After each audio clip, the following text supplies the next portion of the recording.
Buenos días, querida familia. Es un gozo poder estar compartiendo juntos esta mañana, ¿sí? En la mañana del 6 de junio. Le damos la bienvenida a esta reunión virtual, una linda oportunidad que Dios nos da para poder estar compartiendo un tiempo de alabanza, un tiempo de estudiar la palabra de Dios y una oportunidad para que Dios desafíe nuestros corazones, ¿sí? En medio de la pandemia que estamos viviendo, esta situación difícil que está viviendo el mundo, qué linda oportunidad que tenemos como familia de Dios estar juntos a través de este medio. Sé que desearíamos vernos, abrazarnos, como recordamos estos domingos muy especiales en los cuales hemos estado juntos, pero agradecemos a Dios por poder estar juntos en este domingo. Deseamos de todo corazón que el Señor esté utilizando esta reunión, cada una de las partes de esta reunión, para poder edificar nuestras vidas, para poder desafiarnos. Dios tiene algo especial para nosotros en esta mañana y estemos expectantes de lo que Dios quiere enseñarnos, de lo que Dios quiere hablarnos, de lo que Dios quiere usar también el tiempo de alabanza para poner nuestros ojos en Él, realmente en contemplar lo que Él es y lo que Él significa para cada una de nuestras vidas. Les invito a que allí en sus hogares, a donde estén, podamos inclinar nuestros rostros y hablar con Él. Querido Padre, muchísimas gracias por la oportunidad de poder estar juntos, como familia, como hijos tuyos. Gracias por la oportunidad de tener este medio, de poder alabarte en esta mañana, de poder contemplar lo que tú eres, lo que tú significas. Señor, utiliza el tiempo de alabanza para que podamos gozarnos y podamos poner nuestros ojos en ti. Padre, utiliza el tiempo de tu palabra para poder hablarnos, enseñarnos, desafiarnos. Señor, necesitamos de ti. Tú sabes que estamos viviendo la situación que este mundo está viviendo, Señor. Y necesitamos ser fortalecidos, necesitamos de ti para poder ser luz aún en medio de las situaciones difíciles que nos tocan vivir. Señor, no estamos exentos de todo el sufrimiento y lo que la gente pasa. Pero Padre, confiamos en ti, estamos confiados de que tú tienes un propósito para todo esto, Señor. Y lo mejor para nosotros es estar pegados, estar ligados, estar dependiendo de vos cada día. Señor amado, en tus manos ponemos esta reunión, en tus manos ponemos nuestras vidas. Queremos escucharte en esta mañana. Y Padre, que utilices esta reunión principalmente para tu gloria, pero también para desafiarnos y enseñarnos lo que tú quieres para nuestras vidas. Dejamos todo en tus manos, en el nombre de Cristo Jesús. Amén. Hola familias. Bueno, hoy con el grupo de alabanza queremos invitarlos a exaltar y bendecir el nombre de Dios por su poder, por su grandeza. A lo largo de todo el tiempo, de todo este momento que vamos a tener juntos, pensamos en canciones y en testimonios que estén orientados a pensar en este Dios de imposibles, en este Dios que obra mucho más allá de lo que podemos imaginar y entender. Y ya desde pequeñitos también están aprendiendo que este Dios es más grande, más fuerte y más poderoso que nadie.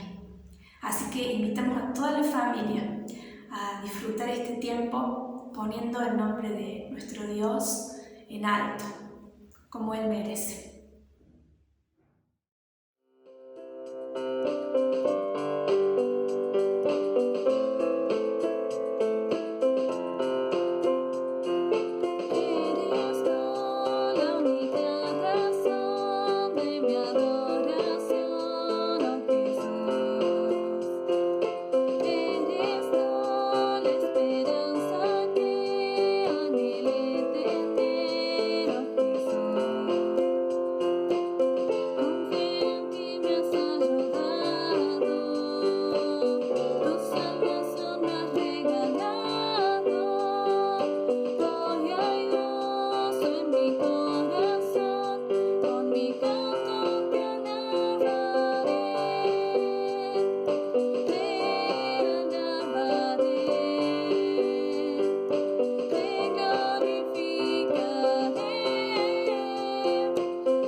y amigos. Mariela me pidió que contara un testimonio breve que haga referencia a cómo Dios obra, lo que Dios hace, pero un poco más puntualmente a quien Dios es. Y cuando hablamos de esto, quiero comentarles algo que algunos de ustedes seguramente ya saben, y es que el 17 de febrero del 2020, como a las 11 de la noche, salía de una reunión de un equipo de trabajo del cual formo parte, y mientras iba caminando junto a un médico y a otro miembro de ese consejo, tuve un ataque cardíaco. Ese ataque cardíaco se conoce desde los principios médicos como muerte súbita. En realidad el corazón deja de latir de la manera normal, está vivo, pero deja de latir de la manera normal. El médico que iba a mi lado me auxilió y pudo mantenerme mientras llegó una ambulancia que otras personas que estaban conmigo en ese grupo llamaron, y bueno, después de varios intentos lograron reanimarme, trasladarme a la ciudad de Río Cuarto para internarme y obviamente seguir todo un proceso de 2 semanas que terminó con la implantación de un equipo que permite que, si se vuelve a repetir esta situación, este equipo haga la tarea que hicieron en aquel momento los médicos. Muchas personas me dijeron en aquel momento, después de esto, que había tenido suerte. Otros me dijeron que Dios me había dejado en este mundo porque tenía un propósito para mí. Quiero agregar una categoría más a la teología que ustedes conocen, y es que tenemos un Dios previsor. En medio de estas circunstancias que hoy vivimos, en donde todo es totalmente impredecible de un momento al otro, en donde todo cambia, tenemos un Dios que permanece fiel, que permanece estable, que tiene el control. Imagínense que todo este evento que les relaté brevemente podría haber ocurrido antes o después y no hubiera tenido chance de hoy estar haciendo este video para ustedes. Dios es previsor, Dios es incomparable, Dios hace absolutamente todo, Dios es grande, es bueno y es misericordioso. Y sigo creyendo esto, aun si el resultado de esta situación hubiese sido diferente, porque tenemos una esperanza reservada en los cielos, que no está contaminada, que no está dañada, que sigue siendo real y estable para cada uno de nosotros. Cuando nuestros hijos eran pequeños, en una escuela dominical aprendimos una canción que decía: mi Dios es tan grande, tan fuerte y potente, nada es imposible, mi Dios. Quiero dejarles este pensamiento para ustedes. Un enorme abrazo con el afecto que ustedes saben que tenemos por cada uno de ustedes. Dice la Biblia en el Salmo 40, versículo 5: Has aumentado, oh Dios mío, tus maravillas y tus pensamientos para con nosotros. No es posible contarlos ante ti. Si yo anunciare y hablare de ellos, no pueden ser enumerados. Estaba pensando en ese Dios imparable, en ese Dios de imposibles. Mucho sabía de él, pero no lo conocía tanto. Desde que formé una familia, lo vi actuar muchísimo en mi hogar. Y a él quiero alabarlo esta mañana. En medio del caos que muchas veces hubo en mi hogar, cuando había problemas tan grandes, cuando no sabía qué hacer como mamá, como esposa, ese Dios de imposible se manifestó y lo alabo por eso. Cuando yo no podía, Él lo hacía. Cuando yo llegaba a mi límite, Él seguía trabajando. Cuando me sentía triste, mal, Él allí obraba. Día a día pude ver los milagros de Dios. Y eso quiero enseñarle a mis hijos también, a que crean en este Dios, el Dios de imposibles. Alabémosle a Él en esta mañana. Hola, ¿cómo están? Hoy estoy para compartirles hoy una historia que es compartida con mi mamá. Mi mamá, cuando estaba embarazada de mí, tuvo un accidente y los médicos le hicieron varias intervenciones, la operaron, la tuvieron en rayos X. Por lo tanto, como la ciencia tiene reglas y había reglas que se habían cambiado y violado, insistieron en mi mamá durante varios meses que tenía que abortar. Pero bueno, mi mamá, confiando en este Dios grande y poderoso que tenemos, decidió seguir adelante y así fue. Dios permitió que el 11 de octubre yo naciera y ahí tras el vidrio de la nursery estaba observando el médico y se gira y con ojos en con lágrimas en sus ojos le dice a mi abuela pensar que quisimos matar a este bebé. Realmente Dios es grande y poderoso, tiene propósitos absolutos y no hay nadie quien pueda parar los propósitos de Dios. Él quería que yo estuviera hoy aquí, que estuviera compartiendo con ustedes, que criara a mis hijos, que tuviera mi profesión, que pudiera servirle. Y realmente debemos aferrarnos a este Dios único y verdadero, capaz de hacer maravillas, capaz de hacer todo aquello que para nosotros es imposible, para Dios es posible. Así que siempre estén al lado de Él, siempre aférrense y cuando les parece que no hay más, Él siempre va a estar. Un abrazo y Dios los bendiga.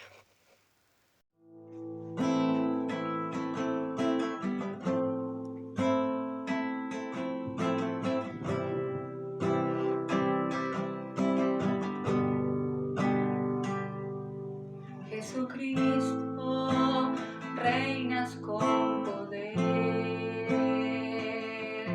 soberano, victorioso Rey.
hoy quiero hablar sobre Dios. Dios es nuestro papá y es poderoso porque Él creó el mundo, la tierra, la persona, los peces, los osos, todo lo que hay en el mundo, Él lo creó. Bueno, Dios es poderoso, es nuestro Salvador.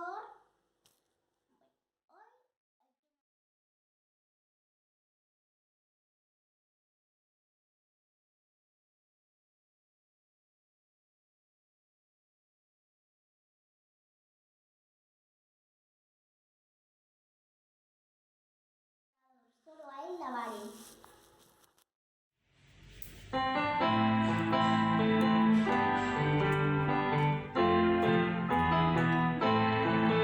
Cantaré al Señor por siempre, su diestra es todo poder.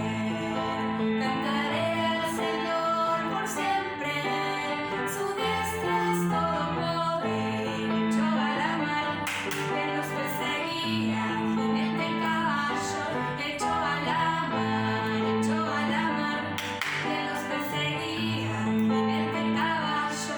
Echó a la mar, echó a la mar los carros del faraón.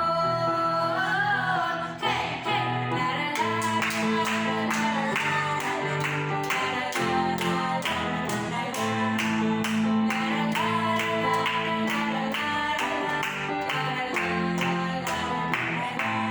Padre es Dios, y yo le exalto.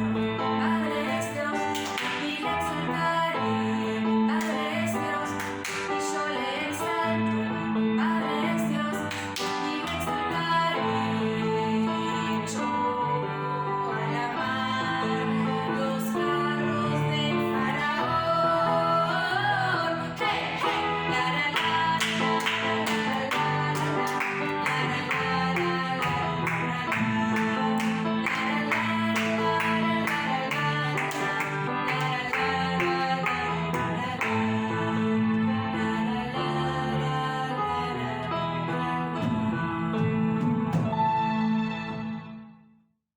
Jesús que nos ama, también que nos cuida, también que es poderoso, también que nos gusta y también que nos cuida. Mi Dios es tan grande, tan fuerte y potente, nada es imposible a mi Dios. Mi Dios es tan grande, tan fuerte y potente, nada es imposible a mi Dios. Los montes son de Él, los ríos también, el mar es su creación. Mi Dios es tan grande, tan fuerte y potente, nada es imposible a mi Dios. Grande y fuerte. ¿Quién es grande y fuerte? Yo. ¡Ah, Dios! Yo es grande y fuerte. Buenas, buenas, ¿cómo están queridos hermanos, querida iglesia? Es un gusto volver a poder compartir con ustedes la palabra, es un gusto poder brindarles este servicio y así que bueno, vamos a orar para comenzar con el tema de hoy. Señor y Dios, te agradecemos porque podemos abrir tu palabra y podemos estudiarla, Señor, y te agradecemos, Señor, porque tú nos hablas, porque tú nos diriges, Señor, a través de ella. Te rogamos que este pueda ser un tiempo de provecho, que este pueda ser un tiempo de bendición, de guía para cada una de nuestras vidas, Señor. Ponemos este tiempo en tus manos, oramos en el nombre de Jesús. Amén, Señor. Muy bien, y como saben, estamos estudiando la primera carta del apóstol Pedro y ya hemos empezado a andar por el capítulo 2. El capítulo 2, ya nos hemos tomado 2 clases para estar viendo los primeros versículos y la semana pasada comenzamos con con los versículos del 4 al 10. La idea de hoy es poder terminar de analizar y de estudiar estos versículos, y especialmente los versículos 9 y 10. Y vamos a leer este pasaje, vamos a leer lo que estuvimos leyendo también la semana pasada. Ahí empezando en el versículo 4 de 1 de Pedro capítulo 2, dice: Cristo es la piedra viva, rechazada por los seres humanos, pero escogida y preciosa ante Dios. Al acercarse a Él, también ustedes son como piedras vivas, con las cuales se está edificando una casa espiritual. De este modo llegan a ser un sacerdocio santo para ofrecer sacrificios espirituales que Dios acepta por medio de Jesucristo. Así dice la Escritura: miren que pongo en Sión una piedra principal, escogida y preciosa, y el que confíe en ella no será jamás defraudado. Para ustedes, los creyentes, esta piedra es preciosa, pero para los incrédulos, la piedra que desecharon los constructores ha llegado a ser la piedra angular, y también una piedra de tropiezo y una roca que hace caer. Tropiezan al desobedecer la palabra, para lo cual estaban destinados. Y los versículos 9 y 10 dicen: pero ustedes son linaje escogido, real sacerdocio, nación santa, pueblo que pertenece a Dios, para que proclamen las obras maravillosas de aquel que los llamó de las tinieblas a su luz admirable. Ustedes antes ni siquiera eran pueblo, pero ahora son el pueblo de Dios. Antes no habían recibido misericordia, pero ahora ya la han recibido. Estos preciosos pasajes en los cuales Pedro nos habla acerca de lo que somos como iglesia, y vamos a repasar un poco lo que estuvimos viendo la semana pasada. Estuvimos viendo en estos versículos la actitud de los incrédulos hacia Cristo, como para los que no creen en el Señor, Él es una piedra de tropiezo. Jesucristo es una roca, dice el pasaje, que hace caer, ¿sí? Ahí habla de juicio, habla de que en verdad, al rechazar a Cristo, los no creyentes están rechazando lo más importante y están rechazando la vida misma. También estuvimos viendo la semana pasada la actitud o valoración que Dios hace hacia su Hijo, como vimos en el Evangelio de Mateo, en donde el Padre dice: este es mi Hijo amado, en Él estoy complacido. Y cómo el Padre ama al Hijo, estuvimos viendo cómo comparten esta preciosa relación desde toda la eternidad y hacia toda la eternidad, y el Padre coloca al Hijo como la piedra viva, escogida y preciosa. Y también estuvimos viendo cuál es la actitud de nosotros, de los cristianos, hacia Cristo, de cómo al creer en Él se convierte en lo más valioso, y Él se convierte en la persona sobre la cual edificamos nuestra vida. Y también estuvimos viendo cómo Pedro utiliza todas estas palabras, todo este párrafo, para animar a los creyentes, para exhortarlos, para animarlos a que continúen en su vida de fe, en su vida de obediencia. Estos cristianos estaban sufriendo, muchos de ellos, persecución, problemas, oposición por parte de los que no creían en Cristo, y necesitaban de estas palabras, y Pedro utiliza todo este simbolismo y estas imágenes para realmente animar a estos cristianos a continuar en su vida de fe. Y por eso creo que también son palabras muy importantes para nosotros en el día de hoy. Son palabras en las cuales debemos meditar, porque habla de que en verdad nuestra fe en el Señor Jesucristo no va a ser defraudada. Y habla, como vamos a ver hoy, en qué somos en qué nos hemos convertido y en cuál es nuestra identidad como iglesia. Y cuando hablamos de esto de nuestra identidad, vemos que en el pasaje Pedro usa varias imágenes que están en el Antiguo Testamento para describir cuál es la esencia de la iglesia. Y él habla de la iglesia como un templo, cuando habla esto de las piedras vivas que forman una casa espiritual, está hablando de un templo. Vemos que Pedro va a hablar de un linaje, ahí en el versículo 9, de un sacerdocio, de una nación, de un pueblo, todas imágenes que él saca del Antiguo Testamento y que eran aplicadas al pueblo de Israel, y él ahora las aplica a la iglesia. Y también vemos que son todas imágenes corporativas. Si bien como creyentes llegamos al Señor de una manera individual, a través de una fe personal, ¿sí? Y de un llamado personal que el Señor nos hace, pero automáticamente pasamos a formar parte de esto más grande que es su iglesia, esta nación, este pueblo, este edificio. Y Pedro hace mucho hincapié en esto, en estos versículos, en esta imagen corporativa que tenemos los cristianos al formar parte del cuerpo de Dios. ¿Sí? No somos seres que se manejan individualmente, sino que en verdad formamos parte de algo más grande, que es de la iglesia que el Señor ha salvado y está edificando. Y la primera de las imágenes que él muestra es esto de la iglesia como un templo.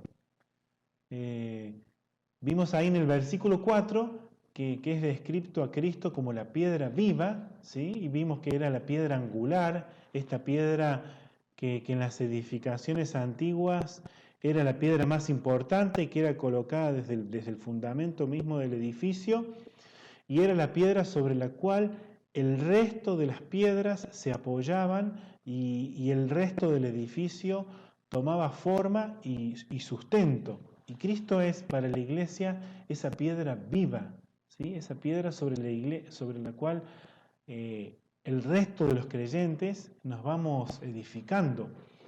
Y el versículo 5 dice justamente que los cristianos somos también piedras vivas, ¿sí? Somos esas piedras vivas que nos estamos agregando desde la cantera del mundo a este edificio, a este templo, y dice, con los cuales se está edificando una casa espiritual.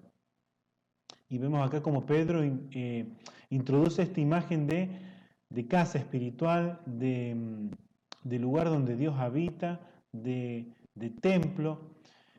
Y cuando vamos a Efesios, nos encontramos en Efesios capítulo 2 que el apóstol Pablo utiliza prácticamente la misma imagen para referirse a la iglesia. Y vamos a leer estos versículos. Dice Efesios 2 del 20 al 22. Edificados sobre el fundamento de los apóstoles y los profetas, siendo Cristo Jesús mismo la piedra angular. En él todo el edificio bien armado se va levantando para llegar a ser un templo santo en el Señor. En él también ustedes son edificados juntamente para ser morada de Dios por su Espíritu. El apóstol Pablo acá en Efesios también describe a la iglesia como esta casa espiritual, como este edificio y como este templo santo, ¿sí? En el cual cada creyente se va agregando y va siendo edificado para que la iglesia sea esa morada de Dios en la cual habita por medio de su Espíritu Santo. Me gustaría que hiciéramos ahora un repaso de esto de cómo habitaba, de cómo habitó, de cómo habita Dios con su pueblo a lo largo de la historia. ¿Cómo era esta relación de Dios con el ser humano y de qué forma Él se manifestaba y se revelaba al ser humano? Y cuando vamos a los primeros capítulos de la Biblia, vemos ahí al hombre instalado puesto en el jardín del Edén por Dios, y vemos que Dios y el ser humano, Dios y el hombre, vivían en una completa comunión y no necesitaban ningún intermediario. Dios se manifestaba y se revelaba directamente al ser humano. Dios hablaba con Adán y con Eva, y el hombre y la mujer hablaban con Dios de una forma íntima y de una forma personal. Luego en el capítulo 3 de Génesis vemos que sucede la caída de la humanidad, el pecado del hombre, y esta unión entre Dios y el hombre se separa. Al introducirse el pecado se produce esta ruptura en la relación y la humanidad pasa a estar muerta espiritualmente, pasa a estar separada de Dios. Y a partir de ahí vemos que Dios no se relaciona directamente con el hombre, sino que utiliza una serie de intermediarios. Dios ya no se revela directamente al hombre. Y eso lo vemos a lo largo del Génesis, lo vemos en el Éxodo. Y una de esas imágenes es el tabernáculo en el desierto. Vemos cómo Dios se manifestaba en ese tabernáculo. El tabernáculo era esa estructura, esa carpa que Dios le había pedido armar a Moisés, ¿sí? La cual ellos armaban cada vez que el pueblo de Israel peregrinaba por el desierto, y cada vez que ellos se detenían, armaban este tabernáculo y Dios manifestaba su presencia en ese lugar, ¿sí? Y era como un templo ambulante, ¿no? A medida que ellos iban avanzando, desarmaban el tabernáculo, avanzaban y lo volvían a armar, pero Dios tenía su morada o su presencia se manifestaba en ese lugar, el tabernáculo. Y más adelante, cuando el pueblo de Israel ya conquista la tierra prometida y llega a Canaán, y cuando ya se instala en esta tierra, vemos que aparece el templo judío. Vemos que aparece ya no un tabernáculo que transitaba y que era móvil, sino que vemos un edificio con fundamentos firmes, vemos una estructura firme en donde Dios se revelaba y se manifestaba su gloria y su presencia al pueblo de Israel.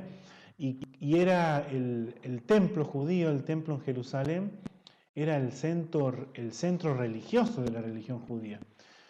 Y cuando los judíos querían adorar a Dios, querían acercarse a Dios, querían ofrecer sacrificios a Dios, debían acudir al templo, a este lugar en donde estaban los sacerdotes que oficiaban, ¿sí? Que eran los intermediarios entre el pueblo y Dios. Pero vemos que los judíos debían acercarse a este lugar, y era de alguna forma el centro religioso de la nación de Israel. Ahora, cuando llegamos al Nuevo Testamento y empezamos a leer ahí en los Evangelios, vemos que aparece Cristo, la persona de Cristo en la tierra. Y es notable cómo es descrito el Señor como Dios hecho hombre.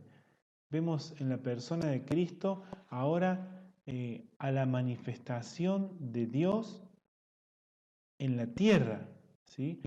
Cristo como el reflejo del Padre, Cristo como la manifestación de la gloria de Dios en un cuerpo humano, ¿sí? Entonces, cuando los discípulos miraban a Cristo, estaban mirando a Dios. Cuando se acercaban a Cristo, se estaban acercando a Dios mismo. Y Cristo era ahora esa presencia de Dios en la tierra. Y luego Jesucristo es sacrificado por nuestros pecados, es resucitado y asciende a los cielos. Y ahora aparece esto que estamos viendo, de lo cual está hablando el apóstol Pedro, que es la iglesia como manifestación de la presencia de Dios. Todos aquellos que ponemos nuestra fe en el Señor y que hemos llegado a creer en Él, pasamos a formar parte de la iglesia, pasamos a formar parte de esta familia, y ahora la iglesia es la manifestación de la presencia de Dios en la tierra. ¿Sí? Ahora Dios se revela a la humanidad por medio de lo que Él está obrando en los suyos, en su iglesia. Su Espíritu Santo mismo habita en cada creyente y habita en la iglesia misma.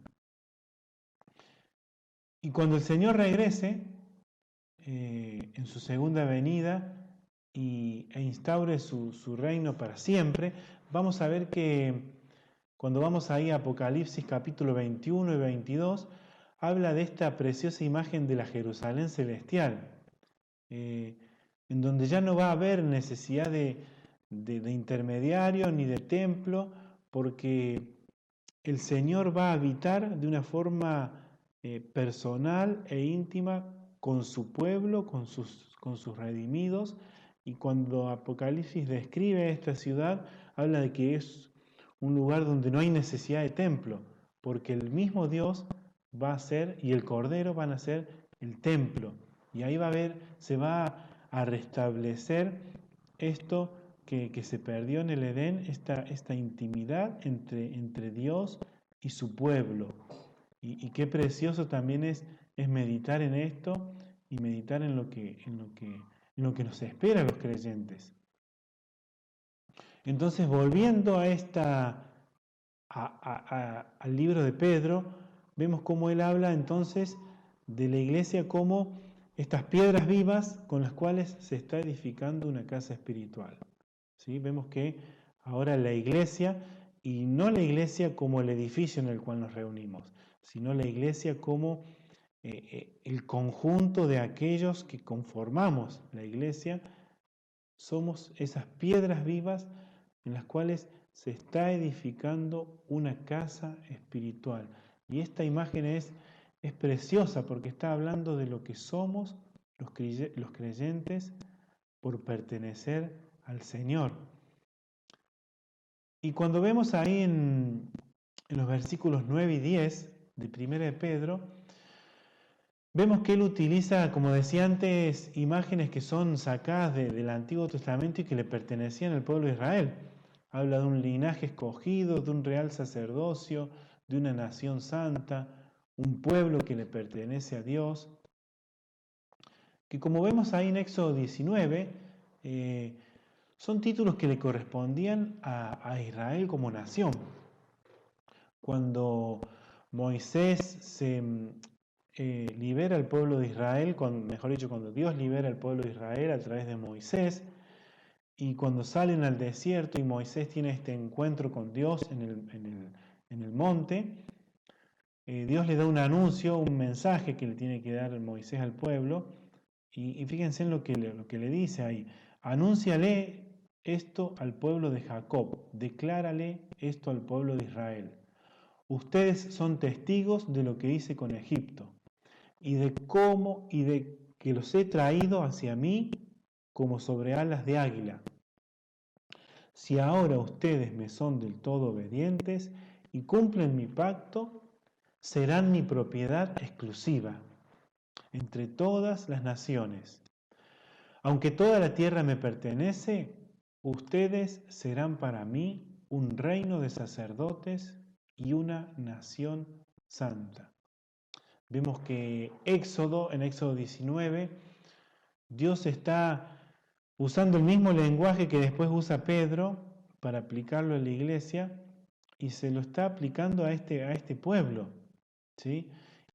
Y luego a lo largo de la historia vemos que Israel falla en su pacto, no obedece y rompe el pacto con Dios, ¿sí? Israel como nación, y de alguna forma pierden estos privilegios como nación de ser este reino de sacerdotes y esta nación santa.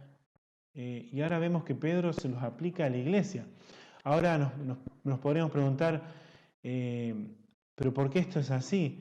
¿Acaso somos mejores que ellos nosotros?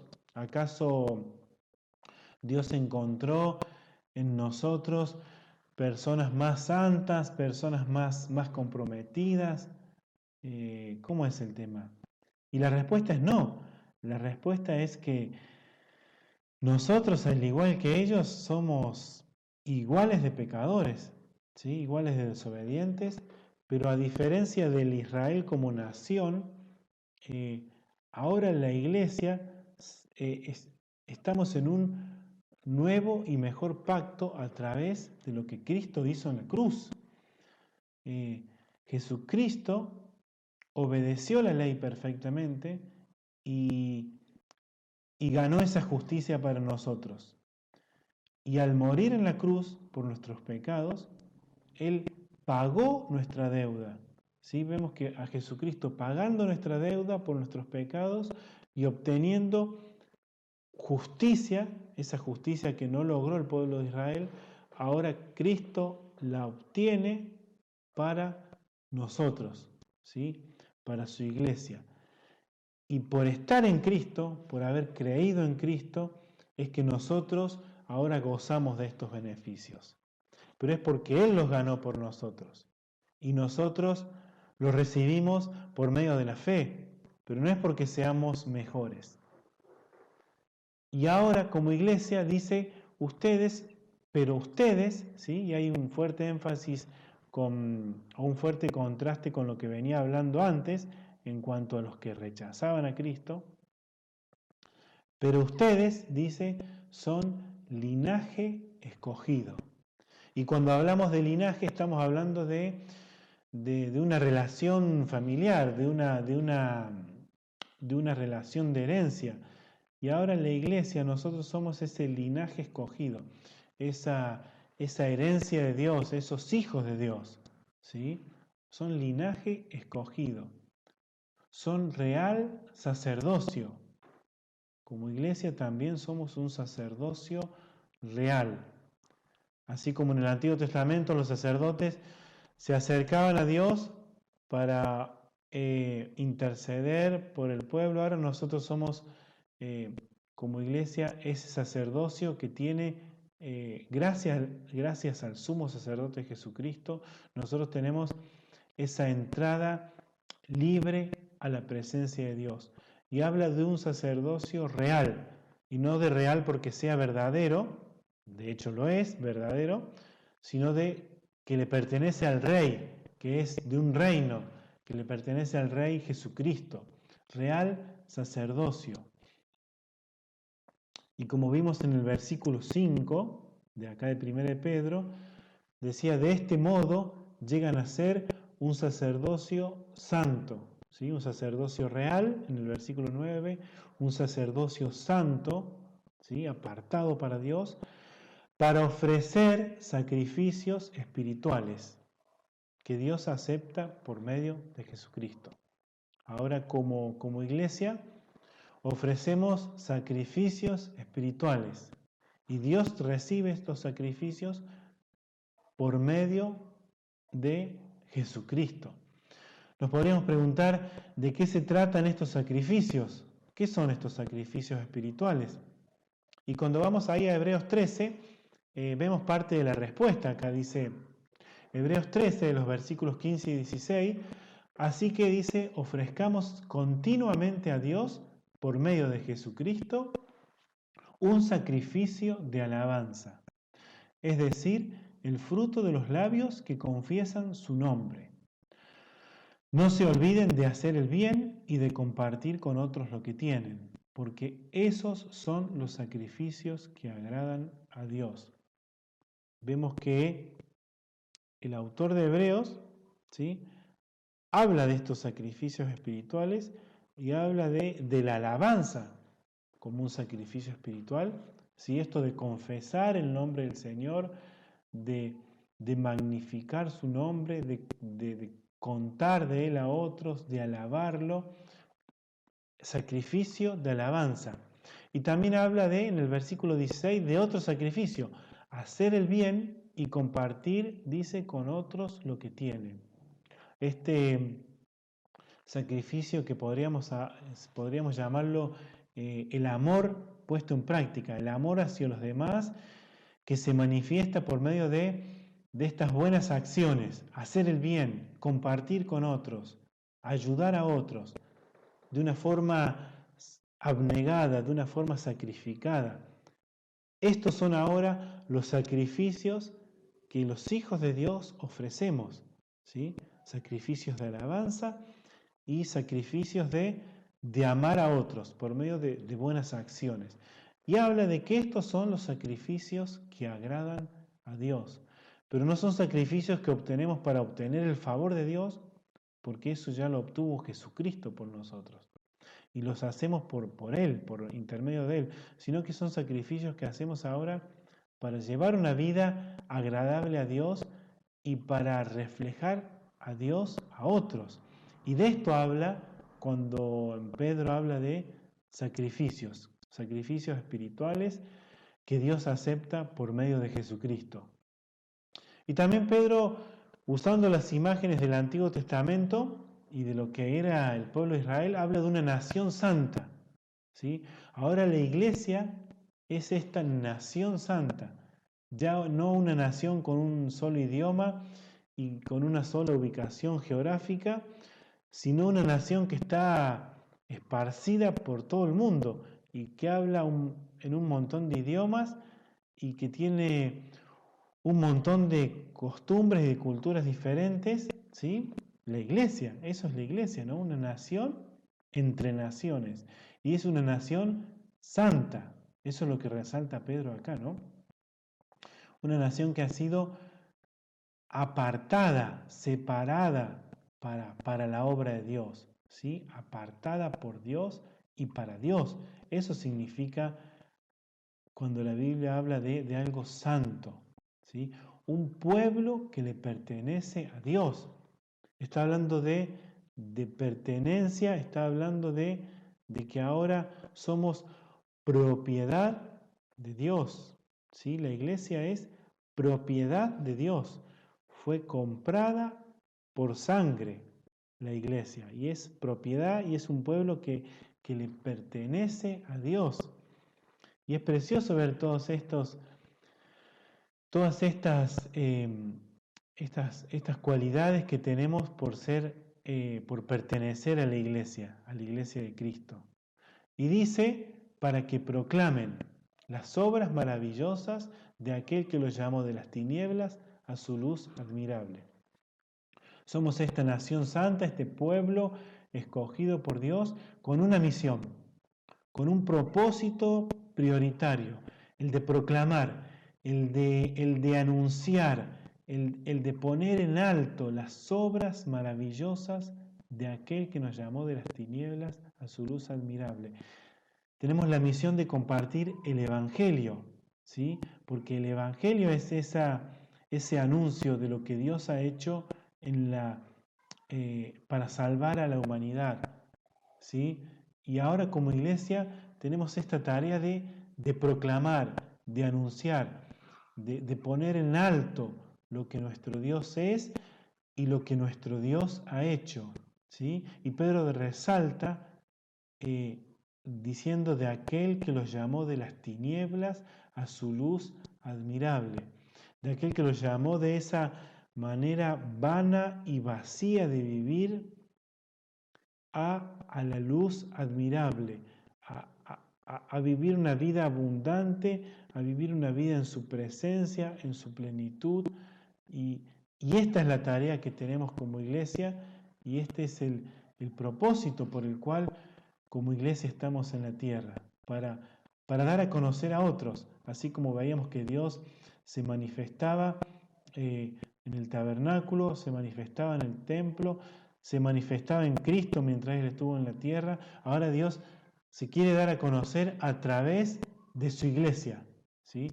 Y tenemos esta tarea de anunciar, de proclamar sus verdades a este mundo. Y en el versículo 10 dice, ustedes antes ni siquiera eran pueblo, pero ahora son pueblo de Dios. Antes no habían recibido misericordia, pero ahora ya la han recibido. Y acá Pedro está usando mucha terminología que usó el profeta Oseas para referirse a Israel y ahora lo está aplicando en la iglesia. Antes no éramos ni siquiera pueblo, antes ni siquiera formábamos una única nación o un único pueblo, pero ahora dice son pueblo de Dios. Antes, como gentiles desparramados por el mundo, no éramos objetos de la misericordia de Dios, pero ahora ya la han recibido, dice. Y qué precioso es reflexionar y meditar en estas cosas.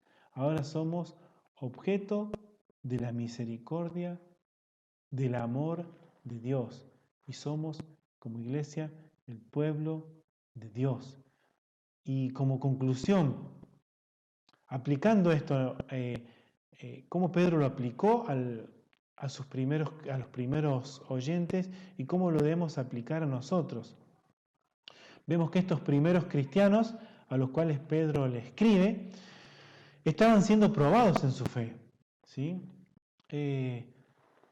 A través de la persecución, de las presiones, ellos estaban siendo probados. Su fe realmente, su confianza en el Señor estaba siendo probada por medio de una multicolor forma de multiformes pruebas, ¿sí?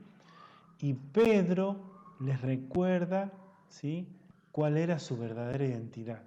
Pedro les recuerda que a pesar de que los incrédulos rechacen a Cristo, para Dios Él es escogido y precioso, y que ahora para estos creyentes también Cristo era escogido y precioso, y Pedro les recuerda que al haber abrazado a Cristo, ahora tenían esta nueva identidad, ¿sí? Y los anima a ellos, mostrándoles que a pesar de que el mundo los desconozca, los desprecie, para Dios ellos son vistos con esta nueva identidad: nación santa, pueblo escogido, real sacerdocio.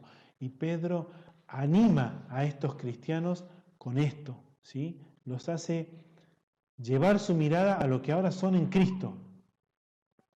Ellos debían mirar su realidad a la luz de lo que Dios les estaba revelando y mostrando a través de Pedro, a través de esta carta, ¿sí?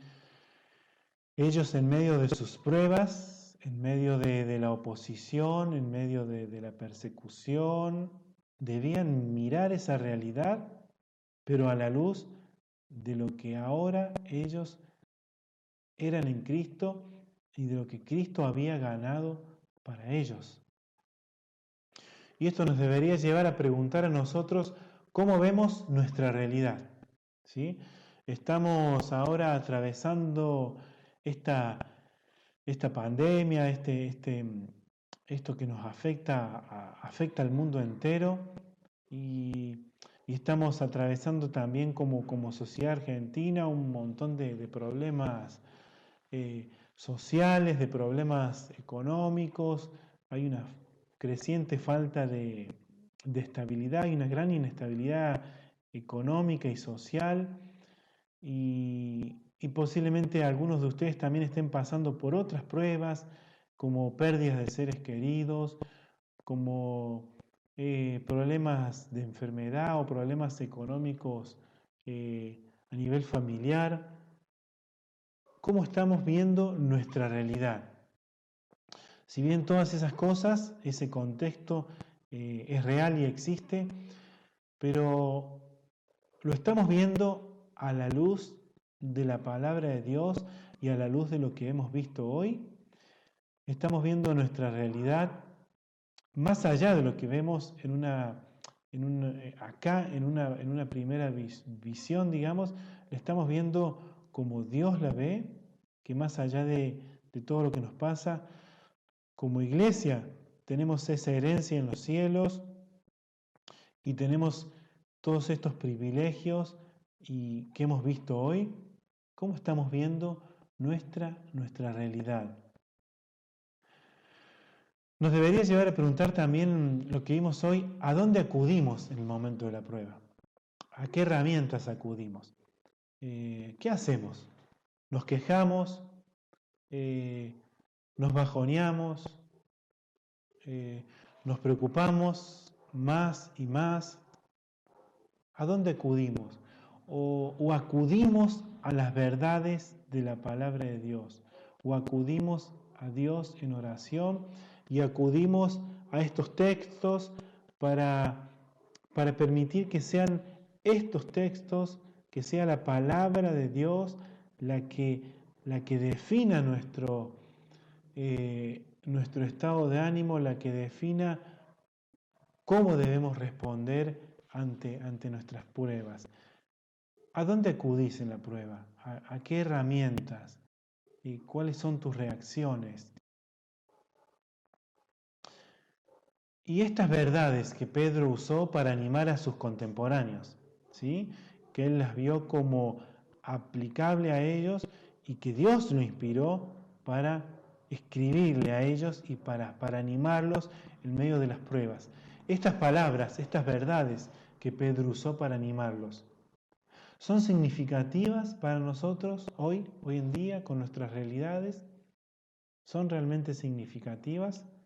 De hecho, que debemos responder que sí, son significativas. Pero la pregunta apunta más allá, si realmente las estamos viendo como significativas, si están teniendo estas verdades ese valor que deben tener en nuestro corazón, que deben tener en nuestra vida, ¿sí? Y está relacionada con la segunda pregunta, ¿no? ¿A dónde acudimos en las pruebas? ¿Estamos acudiendo a Dios? ¿Estamos buscándolo a Él en medio de la prueba, en medio de las situaciones? ¿Estamos permitiendo que Él defina qué es verdad y qué no lo es? ¿O no? ¿Son significativas para nosotros estas verdades? Y quiero dejarlos pensando también en estos versículos acá de 1 de Pedro, los versículos 8 y 9 que vimos hace un tiempito atrás. Pedro hablando acerca de las pruebas por las cuales estaban pasando estos creyentes y hablando de Jesucristo y cómo Él debían poner su esperanza en su manifestación futura. Dice en el versículo 8, ustedes lo aman a pesar de no haberlo visto. Y aunque no lo ven ahora, creen en Él y se alegran con un gozo indescriptible y glorioso, pues están obteniendo la meta de su fe, que es su salvación. ¿Nos estamos caracterizando nosotros también por lo que ellos se caracterizaban? Fíjense que en medio de la prueba, Pedro les dice que aman a Jesucristo y se alegran con un gozo indescriptible y glorioso.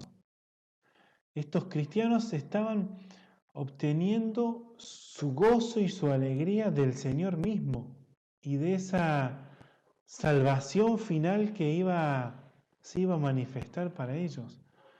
¿Y cómo somos nosotros?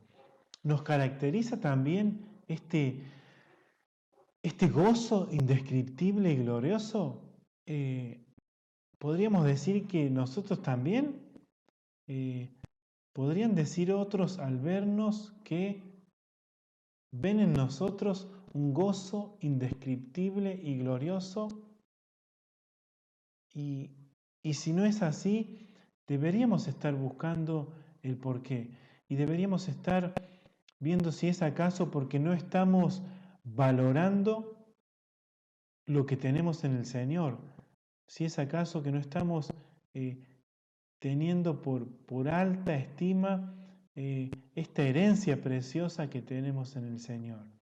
Y te animo a que estés reflexionando en esto, te animo a que estés meditando en esto, para que en verdad, si no lo tenés, puedas tener este gozo indescriptible y glorioso, el cual viene al creer en las verdades del Evangelio y aferrarnos y amar a Cristo, ¿sí? Al atesorar a Él como lo más preciado, ¿sí? Y también te animo a estar reflexionando en esto que vimos hoy de lo que somos como iglesia, ¿sí? de que no solamente somos cristianos individuales tirados así en el mundo, sino que formamos parte de algo corporativo y precioso, ¿sí? Y que tenemos una misión, ¿sí? Y te animo a estar también evaluando tu vida y me animo a mí a estar evaluando mi vida a la luz de esto, ¿sí? A estar mirando esta identidad y esta misión que tenemos como iglesia y a estar enfocándonos en eso, ¿sí? En lo que somos como iglesia, en lo que el Señor ganó para nosotros y al estar creyendo más esta palabra y estar poniéndola más en práctica, ¿sí? Así que bueno, hermanos, los animo a continuar en este camino de fe, más allá de las pruebas, a pesar de las cosas que estemos viviendo. Aferrémonos al Señor, confiemos más en Él, aferrémonos más a su palabra y adelante, iglesia, adelante. Sigamos adelante con la tarea que tenemos de conocer más al Señor y de darlo a conocer a otros, ¿sí? Los animo y oremos para terminar esto. Padre, muchas gracias por este tiempo, gracias Señor por tu preciosa palabra que nos alienta, nos anima, nos ayuda y nos guía, Señor.